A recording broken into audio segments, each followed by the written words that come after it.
at kay Sir Jerome sa ating technical support.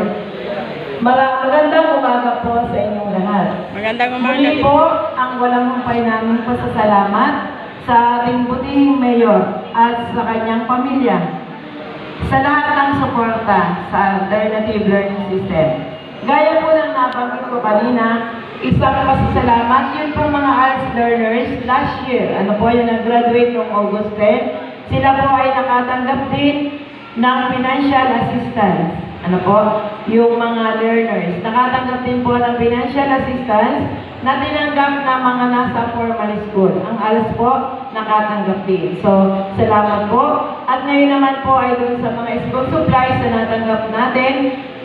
So, nawa po ay, sabi nga po na attorney, malaking tulong po yan. Ano po? At magagamit ninyo sa inyong pag-aaral.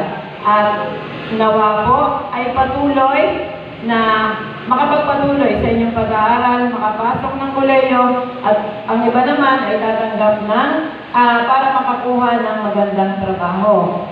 Sa ngayon po, kami isang linggo pa lamang pong nagmamapping, kaya po kakaunti pa sila. Ongoing po ang mapping namin. May mga barangay pa po kami pupuntahan. So, mga yan po ay dadami pa. Kaya yan pong natitira, ibibigay naman din po natin sa mga mag-enroll pa po. No? So, muli, palakpakan po natin ang si Mayor at si Christy, si Sir Romel, at si Kapitan at si Sir na natin dito. Palakpakan po natin. Muli, maraming salamat po sa inyo. Ayan, magandang umaga din po. Marami pong salamat kay Atty. Christine, kay Sir Romel, kay Sir, at saka kay Kapitan. Ipinaalam din po ng Sir Romel at saka ng ating LGU na kayo po ay registered din po kayo automatic sa Boy Scout at saka sa Red Cross. Lahat po ng mag-e-enroll sa Thank you. So, we would like to thank Sir Romel. Talagang napakasipag ng aming kagsok mo dati, kaya lang ano na siya, PSS. Through our president ng ating Tanawan City, Women's Council of Tanawan City, ang mga kababaihan. Maraming salamat po, ma'am. And of course, kay Mayor po. So, on behalf of 13 ALS mobile teachers, 2 EBSAS, 1 division focal, and of course, until now po ay nasa 200 plus pa lang po yung nasa quick count namin na learners. Pero yun po ay everyday na dadagdagan. So, in 1,057. Ano po?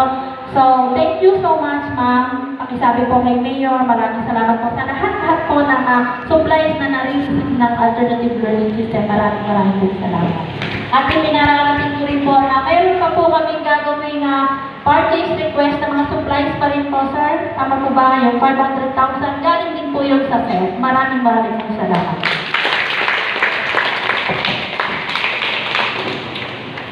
Thank you, Ma'am Loy. At dito po nagtatapos ang ating palatuntunan sa umagang ito. Muli, maraming pong salamat sa lahat po ng dumalo at pag-iingat po kayo sa inyong pag-uwi. Dala po ang inyong mga school supplies. Maraming salamat po.